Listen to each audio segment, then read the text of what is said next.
Well, it's been a bruising week for South African football. FIFA's disciplinary committee confirmed that the 2010 World Cup hosts have officially been docked 3 points after Teboho Mokoena was fielded against Lesotho while suspended. That result has now been recorded as a 3-0 defeat, dropping Hugo Broos's South Africa from first in Group C to second place, level on 14 points with Benin, but behind on goal difference. The South African Football Association has expressed an intent to lodge an appeal. They've requested written reasons for the ruling and argue the process was procedurally unfairly decided by a single official with no chance to present legal arguments. South Africa's Minister of Sports, Arts and Culture, Gayton McKenzie, has waded in too, demanding accountability for what he calls gross incompetence. But experts say overturning the decision is highly unlikely. Former SAFA boss Raymond Hack has warned there's no chance of success, and the past cases from Equatorial Guinea in 2013 to Serbia and Albania in Euro 2016 show appeals rarely reverse forfeits. Even South Africa's own 2018 experience, when FIFA forced a replay against Senegal due to referee match manipulation, ended badly, costing Bafana their spot at the World Cup in Russia. The public mood here is frustrated yet upbeat, believing Bafana can still qualify. SAFA has come in for a lot of abuse from the football fraternity, but despite the appeal, the equation is clear. South Africa must beat both Zimbabwe and Rwanda, and that by decent scorelines, if they're to leapfrog Benin and keep their World Cup dream alive, which will end a painfully long wait to play on football's biggest stage. So while the potential appeal is in motion, the consensus is that Bafana Bafana's fate will almost certainly be decided on the pitch and not in court. CS Du Plessis, CGTN, Johannesburg. Right, let's get more on the road to the Three-Nation World Cup. We are now joined by Marwan Saeed, who's a sports analyst based in Cairo, Egypt, and a good friend of our program. Great to have you back, Marwan.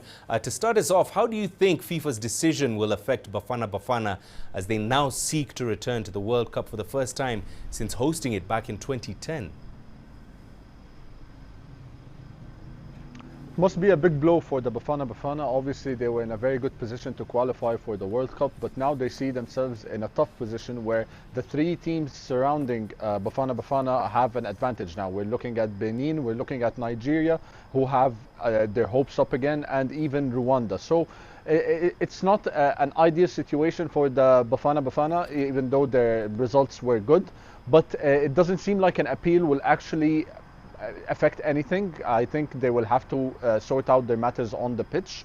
It's unfortunate, but these things happen in football. With the absence of the Bafana Bafana from the World Cup for many years now, it comes at a tough time. It comes at a very disappointing time where they had the results on their side, but they should believe in themselves to have enough quality to qualify for the World Cup on the pitch. Right, and closer to home for you, record breaker Mohamed Salah has almost unbelievably only played at one World Cup with Egypt, and that was back in Russia 2018. Now, with the Pharaohs so close, what would it mean for Salah not only to qualify but also lead his nation out in North America next year? I think the pressure is always on Salah to perform for the national team.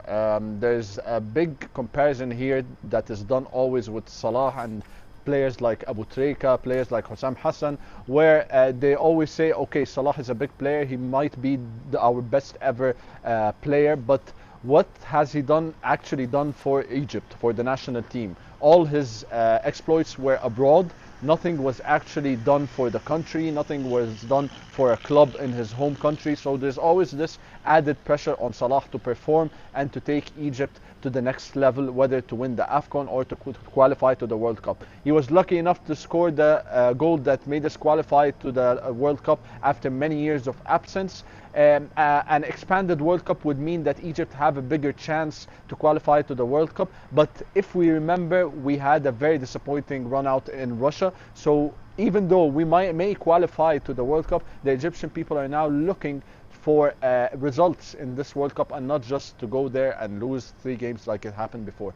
Right, and as we keep mentioning, the World Cup is, of course, getting bigger and bigger. 48 teams taking part this time around. What are your views on that expanded tournament? Is this good or bad for African football? If we look at it from a perspective where we see that the teams will benefit, for sure they will benefit. Some national teams never thought they would qualify to the World Cup. Uganda, we're talking about very respectable countries, very respectable nations. But in reality, with the limited number of positions where you can qualify to the World Cup, there has been an issue where a country like Burkina Faso, for example, or Madagascar, they would never see themselves qualify to the World Cup. But now, with the expansion of the World Cup, we may have much more room for underdogs, if we may say, to qualify to the World Cup. This is good for African countries. This is good also for African players, where they can get much more exposure. The countries themselves can get much more exposures from abroad, where people can actually see, okay, it's not Egypt, Tunisia, Morocco, Senegal, Nigeria, for example, Ghana, who have the top players. No, other countries as well, if given the chance, they will show that they're capable of performing, and they have good players as well. Right, and finally, Marwan, it is, of course, a ruthless profession here. Before we let you go, which African football giants do you maybe see being left at home, missing out in the final 2 rounds? Well, this question is actually aimed more at Nigeria and Cameroon, where they find themselves in a difficult position. I'm not going to say they won't qualify, but I have this feeling that at least one of them won't.